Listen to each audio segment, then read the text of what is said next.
And we're back, folks, on WrestleRant. I'm Graham G.S. Matthews, and today we're talking about the Royal Rumble 2012. All January long, we've been talking about every installment in Royal Rumble history as seen on the WWE Network. Check out all my previous videos from December and from January for all my previous reviews of the Royal Rumble from 1988 to 2009. Some that may be missing were from last year, including 96, 2000, 01, 02, 05, 06, 04, 05, 07, 08, 2010, 2011. And this year we're talking about all the remaining ones I did not review last year, including the Royal Rumble 2012, which was not one of my favorite Rumbles at that time, watching it back. It's still not a great show, but the Rumble match stood out better watching it back than it did at that point in time, and I'll talk about why very briefly, momentarily. But the show itself, I thought, was not amazing overall. It did have its moments, kicking off the show for the World Heavyweight Championship, a triple threat steel cage match between Daniel Bryan, Big Show, and Mark Henry. In a very randomly put together bout, Daniel Bryan won the championship by cashing in Money in the Bank at TLC the month prior on Big Show. Mark Henry was the world champion before Big Show was. I thought they would do the triple threat on SmackDown and then build to Daniel Bryan and Big Show at the pay-per-view. Daniel Bryan had really yet to turn full-fledged heel. I mean, he was pretty much already a heel by this point, but it wasn't really official for like another week or two. They never really came out and said Daniel Bryan's a heel. He acted like a babyface at times and acted like a heel at other times, so it was kind of hard to tell. And I thought at that time they were wasting away any momentum that Daniel Bryan had going for him. No one gave a shit about him when he won the Money in the Bank briefcase in the summer of 2011, but they built up some goodwill with the fans in his great matches with Mark Henry in November of that year. So I thought it was kind of wasteful they were going to turn him heel, but in the end it would work out well because he would get over as a heel. He would have a great run as world champion, a great, a heel run in 2012, tweener run, whatever. But anyway, I thought this match really wasn't anything great at all. A 9-minute steel cage match isn't really going to do much for you. You have Big Show in there. Any Big Show match is not going to be great, period. But when you have Mark Henry in there too, there's really only so much you could do. It was a very limited match. Mark Henry was working with an injury at this time, which is why I question why they took the title off him to begin with. That was the reason why they had him. They had to take the belt off, and that's why that match with Big Show was such shit at the TLC pay-per-view. The chairs match was terrible because he was working injured. He may have been gone. I don't think he was gone at all. He remained on SmackDown for the next month or two, and then he put him in the world title match, the Royal Rumble. I mean, if he's working hurt, then just take him off TV altogether. He would disappear right after the Rumble. He was gone.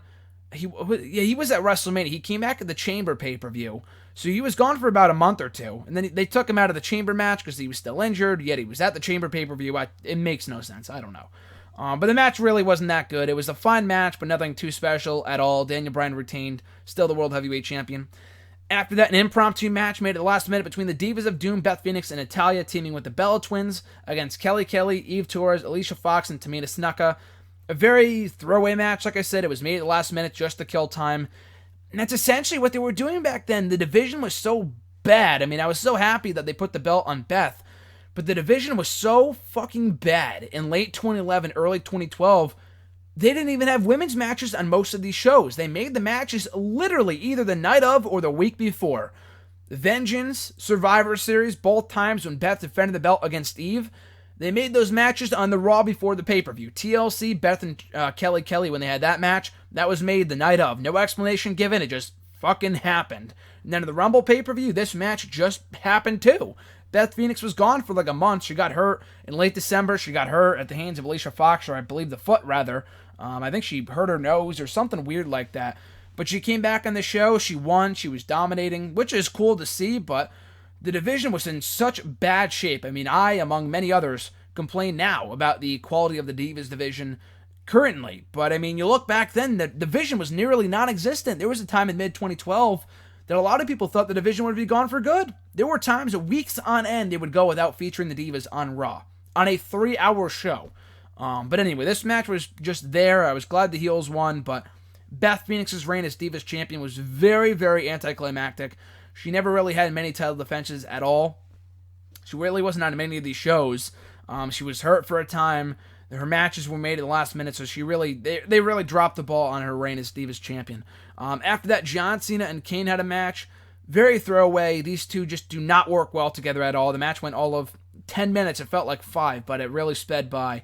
In those 10 minutes, they really did nothing of note at all, and then they both got counted out, so again, a lame finish that no one really cared for. The crowd booed it. They continued to brawl. Kane went backstage, took Zack Ryder, proceeded to tombstone him in the middle of the ring before John Cena.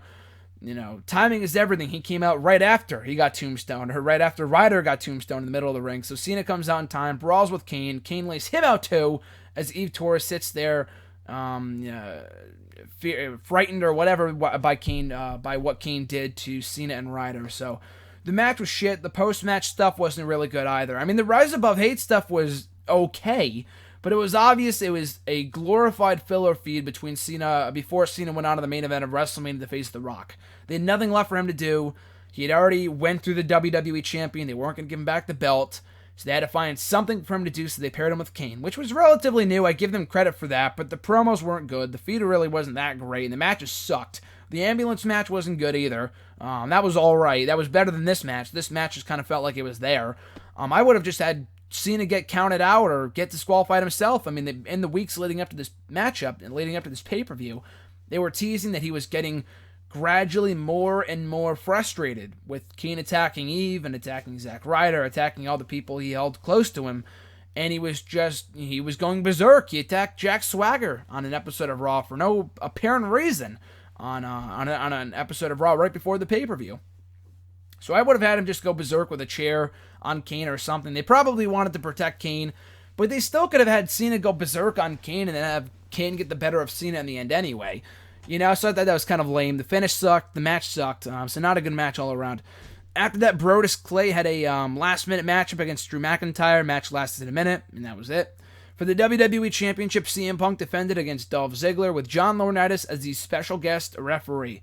Initially, he was the special guest referee, but he would later be changed to the special guest enforcer at ringside, which means he would not get involved unless the referee in the ring was knocked out, and at which point, obviously, at one point, he obviously was, and then Laurinaitis got involved, and CM Punk picked up Dolph Ziggler for a GTS, and he hit Laurinaitis by accident, and Laurinaitis got pissed. It was very confusing. They never really did anything to really further the feud between Punk and Laurinaitis, which had been building for, I think, close to 6 months by this point. But after the Rumble match ended, the Rumble, this match ended, this feud ended, the Rumble pay-per-view, they never really did anything with the feud. Punk went on to feud with Jericho, which was great, they had Punk give Laurinaitis a GTS on Raw before the Rumble, but that was it. They never really did anything more with these guys, and for them to further their feud in kind of a less stellar way on Sunday without Punk really getting physical, for the most part, with Laurinaitis was very disappointing. Not to mention, Punk and Ziggler, they worked their asses off. They had a very well-wrestled match. Ziggler looked good here for most of the match, up until the ending, which I thought was really stupid. Unless they're going to give the belt to Dolph Ziggler, they made him look like a complete goof by getting knocked out at least 3 or 4 times with a GTS. And Punk had the match won maybe 4 or 5 times, and in the end he would win. So they made Ziggler look fairly weak here by getting knocked out by Punk 4 or 5 times, and then ultimately lose. So he did not look good here. It was really no shocker that he got, bumped on the card. On the road to WrestleMania, he was in a random-ass tag team match. He lost the WWE title chamber match the following month. So they never really did anything more with him as a main event star for many months to come. A good match, just kind of a confusing way of going about the Laurinaitis and Punk feud. And then we get to the Rumble match itself. So at the time, I thought this match really wasn't any good. It's still not one of my favorites, but watching it back, I can appreciate the early goings of it. Some of the middle parts were pretty good. I thought it was just a lot of jobbers, to be quite honest with you. This was my first time watching the Rumble match back since I first watched it 4 years ago. And at that time, like I mentioned, I was not a fan of it at all. I thought it was an alright Rumble match, but early on we had a lot of comedy with Mick Foley, which was cool. Him and Santino, I thought they were going to do more with Foley than what they did. They didn't. That was whatever. Other than that, moving forward, they had other parts of it that were cool. We had the returns of Karma. Great Khali came back. Whoop-de-doo. But they did further the feud between him and Jinder Mahal, so that was there. But we had the returns of Karma, which was awesome. One of my all-time favorite Rumble returns. I had no idea that was coming. That was cool. She took out Michael Cole, which I'll get to in a second. We had the return of Road Dogg, which was also really, really cool, so he came back. I believe there was one other guy. Ricardo Rodriguez was an entrance, so that was nice. Oh, and Hacksaw Jim Duggan also made an appearance. So a lot of the guys in the Rumble this year, we had a lot of surprise returns. The last couple people, they saved the star power until the very end. So the middle portion of the match left a lot to be desired. It was all comedy with the commentators, with Booker going in first, then Jerry Lawler, and then Michael Cole. So it was kind of stupid, but that was just the way it worked out with all the random Royal Rumble appearances and whatever. So I thought the middle part of the Rumble really left a lot to be desired. They really did not have much star power up until the very end. I mean, you look at the roster here, and also Kofi Kingston, this was the year that he did the handstand on the floor and prevented himself from getting eliminated. So that was pretty cool. That was a great spot. But in the middle of the Rumble, we had Jinder Mahal, Ezekiel Jackson, Hunico, Justin Gabriel, Primo Epico, Santino, like a lot of people that just fans didn't give a shit about. So a lot of it, while they did, the comedy was well done, and I thought 1 and 2 with Miz and Riley was really cool. They had a history. Miz and Cody Rhodes lasted a long time before they got taken out by Big Show, who was already in a world title match earlier on in the night. So that was very disappointing. I mean, I can see people doing 2 matches in one night, especially if you're like an undercard guy. Like in 2000, I know Chyna and Jericho had a match earlier on in the night for the IC title with Hardcore Holly in that triple threat match. And then they both showed up in the Rumble. But Big Show, really, in number 30, that was what disappointed me more than anything. The guy was already in a world title match earlier on in the night. He took out Miz and Cody Rhodes, which I think Cody Rhodes and Big Show would feud at WrestleMania. But I thought that was kind of a lackluster way of getting rid of those 2 out of the Rumble. But Big Show was already on the fucking show. He was already in the world title match earlier on in the night. No one wanted to see Big Show. There was apathy from the fans when Big Show's music hit. Because I know I wasn't the only one that was hoping for a surprise return. I mean, we already got a lot of them, either, with Karma and Road Dogg and Jim Duggan. So we already had a lot of great surprise returns, so I'm not taking away from those returns at all. But just, they could have done something better with 30. They could have had Jericho come out at the number, Randy Orton, who is from St. Louis, who was already back by that point anyway. But it was disappointing that Big Show was gone. I mean, he was number 30, and he was kind of gone a minute or 2 later, so he didn't really have that much of an impact. But anyway, the closing moments in the Rumble I thought were great. Wade and Orton kind of furthered their feet a little bit. Orton got rid of Wade Barrett, and Jericho took rid of Orton. He got rid of Orton.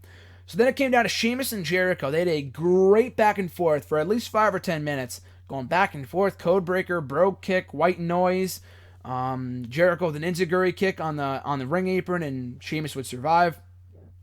A lot of great back and forth action between the two, and it would come down to Jericho inching off on the end of the apron, just barely hanging on before Sheamus connected with a bro kick to knock Jericho down to the floor and would win the 2012 Royal Rumble. Now at that time I wasn't really happy because I really wanted Jericho to win, but it was a pleasant surprise. Sheamus, I believe, was the first one to throw his name in the hat for the 2012 Royal Rumble. He wasn't one of the top candidates to win, but he was towards the top. I mean, he was kind of riding a wave of momentum at that period in time, so people did have a hunch he might win. But other than that, a lot of people thought it would be Jericho, which the feud was fine anyway between Jericho and Punk. He didn't need to win the Rumble. I thought it would have been cooler, and Jericho didn't really live up to his promise of it being the end of the world as we knew it. But it was still he still had a great showing regardless. And the rest of the Rumble was very, very disappointing. I thought Sheamus winning was good. Like I said, a nice little surprise there with him building towards the World Heavyweight Championship match at WrestleMania 28 against Daniel Bryan.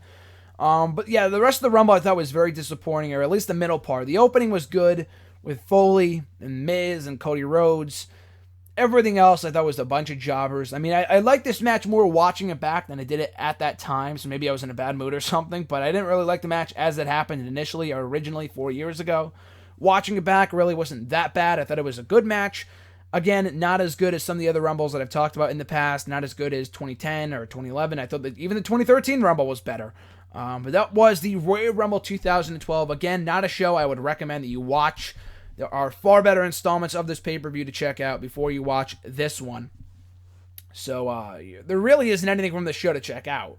The 2 world title matches weren't anything special at all. The steel cage match was basically throwaway. Punk and Ziggler was not really all that it could have been, not the wrestling classic that it could have been. It got riddled with too much interference from John Laurinaitis and all these shenanigans.